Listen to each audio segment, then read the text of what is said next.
ԱՄՆ-Չինաստան հարաբերություններն աշխարհի ամենակարևոր հարաբերություններն են, հայտարարել է Չինաստանի նախագահ Սի Ցզինփինն իր ամերիկացի գործընկերոջ հետ ճաշկերույթի ժամանակ։ Մենք կարող ենք օգնել միմյանց հաջողության հասնել, ասել է Սի Ցզինփինը, հավելելով, որ Չինաստանն ու Միացյալ Նահանգները պետք է լինեն գործընկերներ, այլ ոչ թե մրցակիցներ։ Թրամփն էլ բաժակ է բարձրացրել երկու երկրների հարաբերությունների համար։ Ես կցանկանայի խմել ամերիկացի եւ չինացի ժողովուրդների միջև հարուստ եւ ամուր կապերի կենացը։ Դրանք շատ յուրահատուկ հարաբերություններ են, ասել է նա Պեկինում։ Թրամփը նաև նշել է, որ ամերիկյան ու չինական պատվիրակությունները ֆանտաստիկ համաձայնագրեր են կնքել եւ որ Իրանի հարցում իրենք ունեն շատ նման տեսակետներ։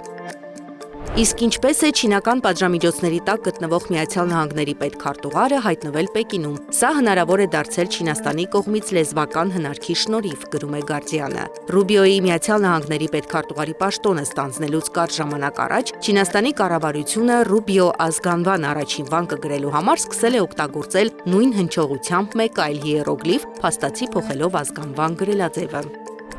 Թրամփի պատվիրակության կազմում Պեկին մեկնած Իլոն Մասկն ուշադրության կենտրոնում է հայտնվել։ Նա նախ դեմքի ծամածառություններ է արել Թիմ Քուքի հետ լուսանկարվելիս, այնուհետև դեմքի դժգոհ արտահայտությամբ է արձագանքել, երբ Xiaomi-ի նախագահ եւ գործադիր տնօրեն Լեյ Ցզյունը փորձել է սելֆի անել նրա հետ։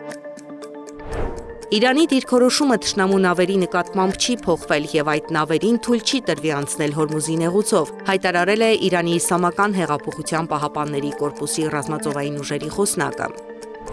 Իսրայելի պաշտպանության նախարար Իսրայել Կացն էլ հայտարարել է, որ Իրանի դեմ գործողությունը դեռևս չի ավարտվել։ Մեր առաքելությունը դեռ չի ավարտվել, հայտարարել է նա։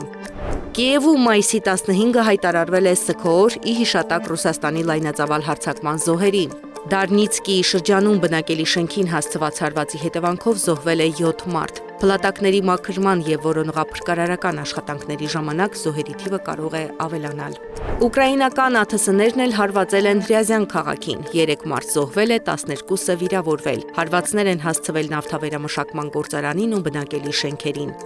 Ուկրաինական բանակն այս պահին ամենաուժեղն է Եվրոպայում, հայտարարել է Միացյալ Նահանգների պետքարտուղար Մարկո Ռուբիոն։